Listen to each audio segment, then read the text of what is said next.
Let's bring you up to date news-wise. This is what's happening. Disposable vapes are to be banned in England in a bid to stop children becoming addicted. Health ministers say bright packaging and sweet flavours are behind an increasing number of young vapers. The first Wilko shops will close today as the dramatic collapse of the long-running high street chain is unfolding. The retailer will shut the first 24 of nearly 400 shops across the UK as 12,500 people are being made redundant. One of Britain's largest trade unions is calling on the right to use cash to be enshrined in law. The GMB union is echoing the demand of our GBNEWS campaign to not kill cash, saying there are real and disturbing consequences to high street bank closures. 5 children who travelled from the UK to Pakistan with Sarah Sharif's father have been returned to her grandfather hours after being taken by police. Neighbours said dozens of officers raided the grandfather's house where the children were staying. 10-year-old Sarah was found dead at her family home in Woking in Surrey, a day after her father and his partner left the UK. A woman's been arrested on suspicion of murder after a 2-year-old girl was found in a village pond in Hampshire. Police are appealing for information after officers were called to the home of the child in Kingsley following reports that the girl had disappeared. Welcome back. We are going through the papers, taking a look at what is making the headlines, and we're doing that this morning in the company of Dawn Newsom and Fraser Myers. Welcome back to both of you. Dawn, yes, take us to Richmond and Newham. Why wouldn't you want to go to Richmond? So these are in London. Exactly. This is in London. Yeah, this is in London, the London boroughs of Richmond and Newham, and they are scrapping free residential parking permits for electric and hybrid cars. And Kirklees in West Yorkshire are also starting to charge this month. And be careful, because it's going to spread everywhere, isn't it? They've decided that basically they're strapped for cash, these councils. They need to make more money. This is a way of doing it. Well, there's not enough electric cars for them to make any money. Well, yeah, well, they say it's a good few £100,000. As we know, Birmingham Council's just gone bankrupt, so it is their... But then tell me, what is the incentive for any of us to buy an electric car? Oh, Eamonn, you've got to the actual point of this story straight away. But exactly that. It is like, what is the point? Electric cars are very, very expensive, OK? You can't charge them up. Even in big cities like London, they're very hard to find charging places. Or even where I live in Tower Hamlets, which is next to Newham, we've got 2 electric car charging points near us, and they're in a bus gate. So you have to drive through a bus gate to get a £60 fine to get to the electric car charging point, and they're always busy. So you can't charge them up. They're very expensive, and now you don't even get free parking. So what is the point? Now, Well, I suppose fans of them would say they're better for the planet. Yeah, but if... Well, not better for me. No, exactly. Might be better for the planet, but, you know, why am I paying a £60 fine through the... Exactly. Most people can't afford to buy an electric car in any case. I mean, I don't drive because I do live in London. I'm lucky enough to have good public transport and I can walk around. But that's very rare. If you live anywhere, even remotely, sort of like on the outskirts of London, you don't have good public transport. You do need a car.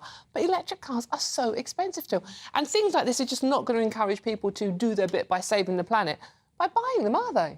I mean, that was the whole point of having the free parking in the first place. But they need the money. Makes you wonder how much of this net zero drive to green with the whole ULEZ thing as well is just about making money. Well, it really. also makes you wonder how many more councils are going to be insolvent. I feel like this could be the big ongoing story of the next year, especially in the run-up to an election. I think, you know, Birmingham, the biggest council in Europe. Absolutely. It's just this sort of snowball effect. I mean, obviously there's a historic thing there with the equal pay thing, but, I mean, you know, it's not the only one. Other councils have already gone bust.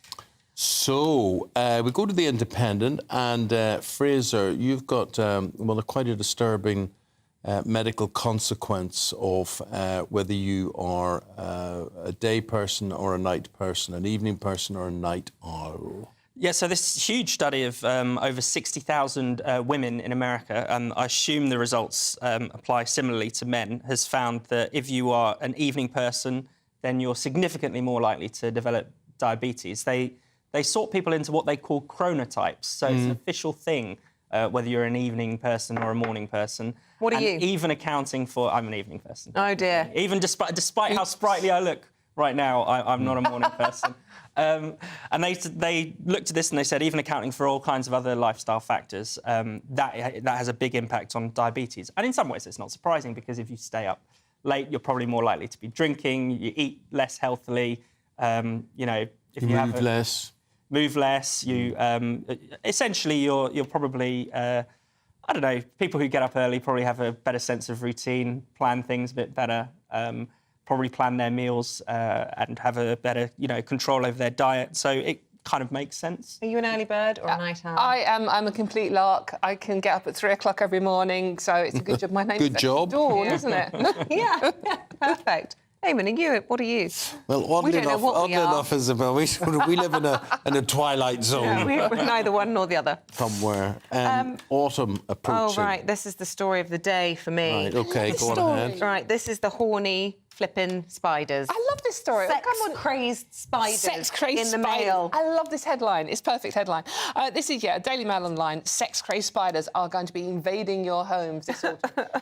Oh, don't you like spiders? I don't like spiders, and I certainly don't like the thought of them coming inside to make babies in my house. Well, they're coming, and they have lots of babies in one go, Isabel. Lots of babies, and they're tiny. Right, OK, so basically September, October is the breeding season for most of the spiders that are native to this country, and they like to, have their spider grown-up cuddles in the warm and the dry, and why wouldn't they? So they're all coming into, the male spiders in particular think, right, we're going to go inside, meet some lady spiders where it's warm and dry, and have baby spiders. So that's the basic story here, which is lovely. But they've also linked it into the front page of the Daily Star today, which is, here come the red fire ants. So, it's creepy crawlers from hell. Eamon's looking at me weird.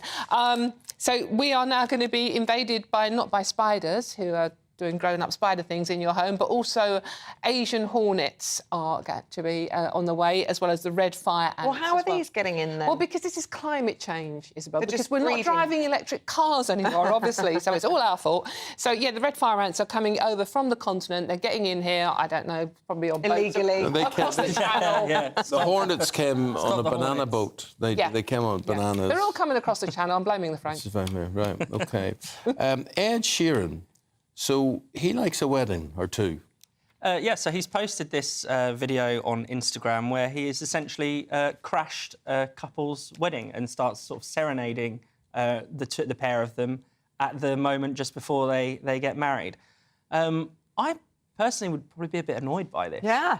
You're getting overshadowed by a big celebrity on your big day. But then again, maybe if I was the bloke, I would try and pretend that I'd actually arranged the whole thing. Yes. Because the problem is he looks really surprised and fidgety about it. Whereas if you what if Ed walked in and you didn't know who Ed was? A younger celebrity, who's been around for ages. Globally, one of the biggest selling artists, up there, top 5 or something.